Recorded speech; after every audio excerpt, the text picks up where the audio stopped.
प्यारे स्टूडेंट्स, यहाँ हम एक आर्टिकल के बारे में डिस्कस करेंगे। नत तल से झुकाव के लिए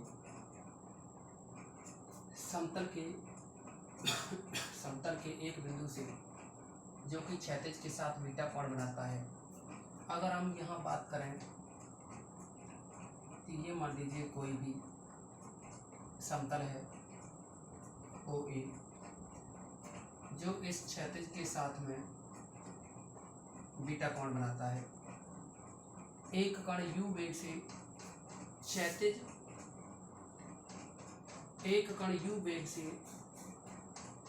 क्षैतिज से अल्फा कोण की दिशा में फेंका जाता है। मतलब एक कण है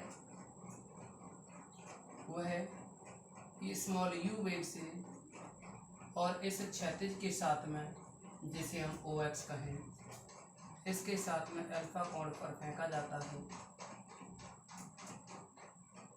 और ये जो कोण अल्फा की बात की जा रही है, u वेग है वह इस OX से अल्फा कोण पर फेंका जा रहा है, तो ये एंगल बनेगा फिर अल्फा माइनस बीटा। ये एंगल रहेगा अल्फा माइनस बीटा। तो ये कहा फिर कि अल्फा कोण की दिशा में फेंका जाता है नत समतल के चढ़ान पर। यानी ये जो नत तल है ना OA, ये जो नत तल है अपना OA, इसके चढ़ान पर परास एवं उड्डयन काल ज्ञात करो। मतलब ये जो दूरी होगी O से लेकर के A तक की दूरी, ये इसका परास कहलाएगी। और O से जब ये कण इस पथ से जाएगा A तक, तो जो टाइम लगा वो उसका उड्डयन काल कहलाएगा। अब हम यहाँ बात करें कि A पॉइंट से अगर कण गुजर रहा है तो गुजरते हुए इस तल पे गिरेगा ना कण, O से जाते हुए कण यहाँ तल पे गिरेगा। तो इस कंडीशन में अगर हम यहाँ से एक क्षैतिज रेखा बनाएं और इसको कोई नाम दें, M नाम दे दिया, जैसे कि ये क्षैतिज रेखा हो गई, इसको आप X डैश कह दें। और यहाँ इस क्षैतिज X डैश के लंबवत ये रेखा है, इसको हम अगर बाई डैश कहें, इसको नाम दें बाई डैश। और या फिर आप जैसे ही इसको बाई डैश नाम दोगे तो इसके एक और देखिए, ये जो OX है इसके भी लंबवत रेखा होगी, इसको जैसे कि हमने बाई नाम दे दिया। और u वेग ये है। तो इसका जो वर्टिकल का प्रूफ है, हमें इसमें जो निकालना है, एक तो परास निकालना है, एक उड्डयन काल निकालना है। अगर हम इनके बारे में बात करें, माना एक कण प्रक्षेप बिंदु O से बीटा झुकाव वाले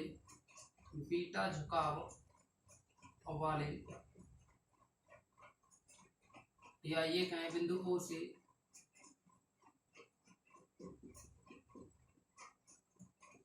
क्षैतिज से बीटा झुकाव वाले नत तल पर प्रक्षेपित किया जाता है।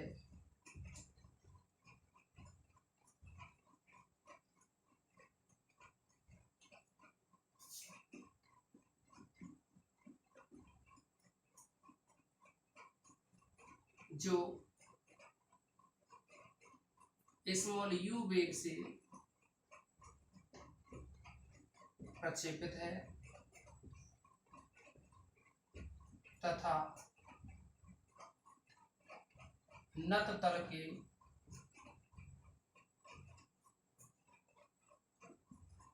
बिंदु A पर गिरता है।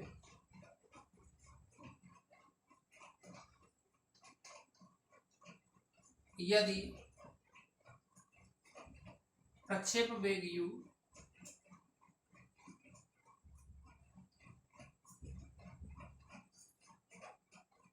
क्षैतिज से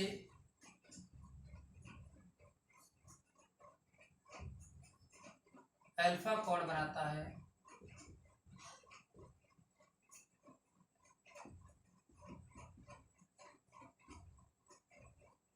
तब देखिए u इस क्षैतिज से क्या है, अल्फा कोण बना रहा है, तो ये जो कोण होगा यू ओ ए, ये अल्फा माइनस बीटा होगा।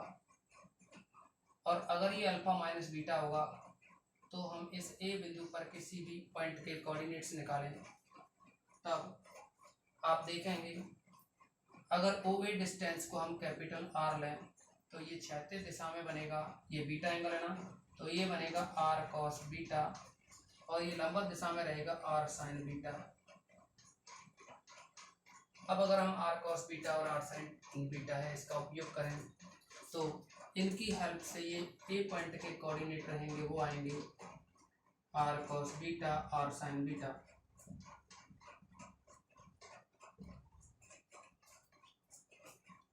प्रक्षेप वेग u क्षैतिज से अल्फा कोण बनाता है, तब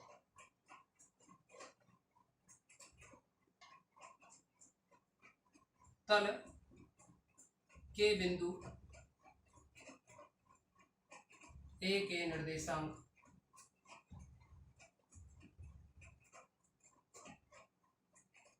तो ए के जो कोऑर्डिनेट हैं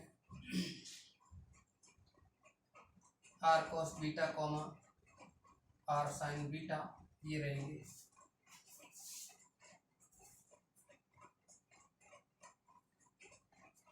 अब अगर ये आर कॉस बीटा और आर साइन बीटा रहेंगे तो हम जानते हैं कि जो कि पथ का जो समीकरण होता है वो है y equal to x tan alpha, alpha जो एंगल है, माइनस का जी एक्स स्क्वायर अपॉन में 2u square cos square alpha, ये बन जाएगा y की वैल्यू। अब क्योंकि ये जो पथ है वो इस ए पॉइंट से पास होता है तो संतुष्ट कराएंगे, चूँकि यह बिंदु ए से जाता है, तब इसको सेटिस्फाई करें। y की वैल्यू रखेंगे हम r sine beta, r sine beta is equal to x, x की वैल्यू है अपने पास आर कॉस बीटा, फिर है टेन अल्फा माइनस का जी एक्स स्क्वायर, तो एक्स की जगह लिखेंगे r square cos square beta, upon में आएगा ये 2u square cos square alpha, ये बन जाएगा।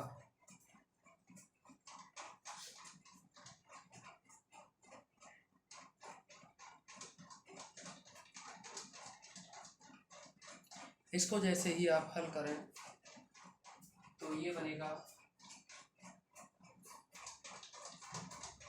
आप एक आर यहाँ से एक आर यहाँ से एक आर यहाँ से कॉमन लेकर के काटें तो ये रहेगा अपने पास sine beta is equal to cos beta है, टेन अल्फा को लिख सकते हो आप sine alpha upon cos alpha, और जो अपॉन में कॉस अल्फा आएगा ऊपर कॉस बीटा और है, अपॉन में कॉस अल्फा आएगा, माइनस का है एक आर तो कट गया ना, सब में से कॉमन लेकर के माइनस का बना यहाँ से G R cos square beta upon में 2u square cos square alpha.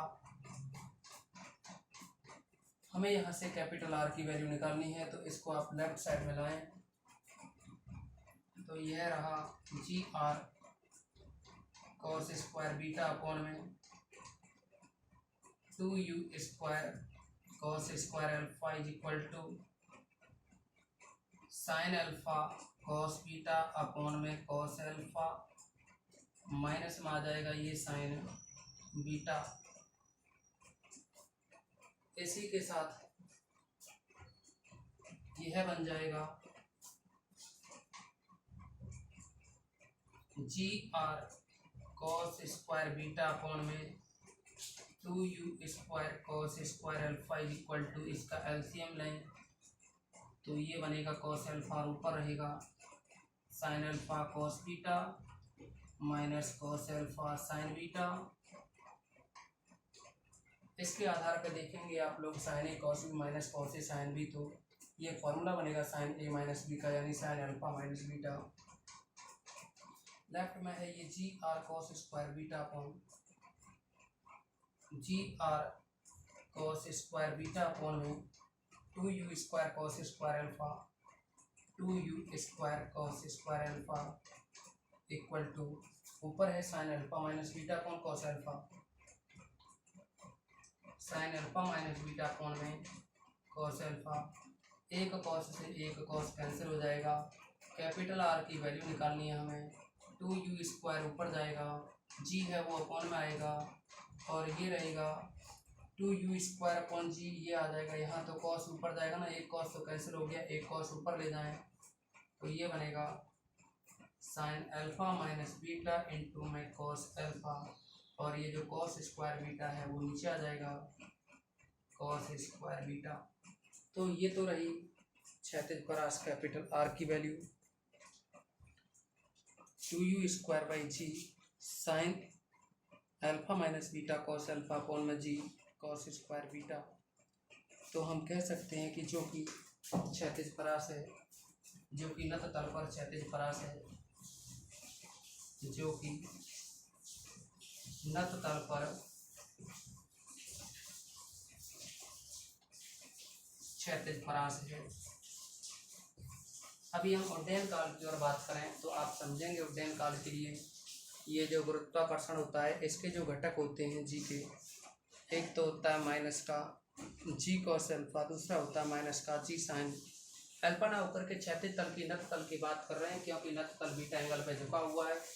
तो बीटा एंगल पे झुका हुआ है तो इसका किसी भी बिंदु पर क्षैतिज दिशा में और ऊर्ध्व दिशा में जो घटक होंगे ना, क्षैतिज और ऊर्ध्व दिशा में जो घटक होते हैं वो जी कॉस बीटा और माइनस में होते हैं, लेकिन माइनस का जी कॉस बीटा और जी साइन बीटा, यानी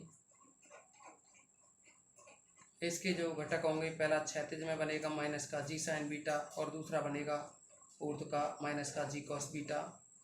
तो इन घटकों के आधार पर अभी अगर हम बात करें कि कण को जैसे ही हम फेंक रहे हैं तो कण क्या है, क्षैतिज तल पे गिर रहा है ना, क्षैतिज तल पे, यानी इस तल के सापेक्ष, इस तल के सापेक्ष ऊर्ध्व दिशा ये होगी।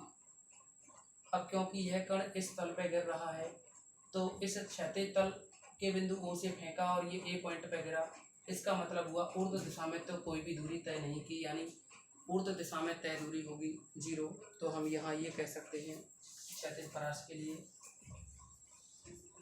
सॉरी उड्डयन काल के लिए,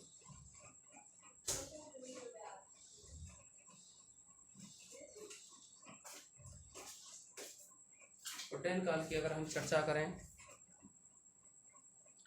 अगर हम ये कहें कि माना इस O बिंदु से A बिंदु तक जाने में, माना कण को O से A तक जाने में लगा समय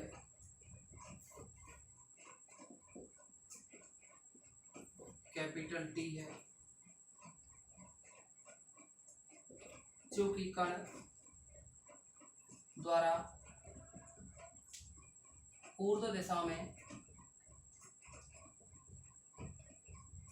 तय दूरी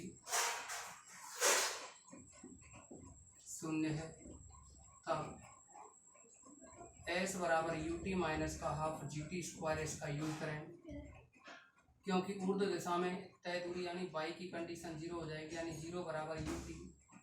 अब आप देखेंगे इसमें जो u है ना वो प्रारंभिक वेग है, ऊर्ध्व दिशा में वेग निकालोगे, इसका ऊर्ध्व दिशा में वेग निकालेंगे तो ये बनेगा, देखो क्षैतिज की दिशा में निकालते हैं आप, अगर आप इस क्षैतिज की दिशा में निकालते हैं तो ये बनता है u कॉस की फॉर्म में, और ऊर्ध्व दिशा में निकालेंगे तो साइन की फॉर्म में आएगा। देखो अगर आप OA की दिशा में वेग का घटक निकालें तो ये निकलेगा u कॉस, और इनटू में एंगल आता है ना u cos alpha minus beta, लेकिन इस ऊर्ध्व दिशा में निकालेंगे तो u sine alpha minus beta आएगा। u की जगह लिखेंगे हम u sine alpha minus beta और स्मॉल t की जगह कैपिटल T माइनस का हाफ g। अब क्योंकि देखिए आपको बताया जी ना लिख करके, आपको बताया कि क्षैतिज दिशा में तो होता है जो वेग के घटक लेंगे वो क्षैतिज में तो आएगा u साइन बीटा है ना, तो u साइन बीटा, और ऊर्ध्व में रहेगा, सॉरी क्षैतिज में तो रहेगा जी साइन बीटा नेगेटिव में लें, और ऊर्ध्व में रहेगा जी कॉस बीटा। तो इन वैल्यू की अगर हम बात करें, जैसा कि आपको बताया कि क्षैतिज दिशा में तो जो वेग का घटक है क्षैतिज में तो होता है, क्षैतिज में कितना रहेगा, माइनस का जी साइन बीटा, और ऊर्ध्व जो दिशा है उसमें रहेगा माइनस जी कॉस बीटा। तो यहाँ हम जी की जगह जो मान है उसे लें जी कॉस बीटा इंटू में स्मॉल टी की जगह कैपिटल टी काम में लें, तो ये बना। अब हमें यहाँ से कैपिटल टी की वैल्यू निकालनी है, u sine alpha minus beta equal to ये आएगा half g cos beta into t, एक टी कॉमन लेके जीरो में निकाल दिया ना। यहाँ से अगर हम टी की वैल्यू निकालें तो 2u sign alpha minus beta, 2u sign alpha minus beta upon में आएगा, देखो 2u sign alpha minus beta upon में आएगा जी कॉस बीटा।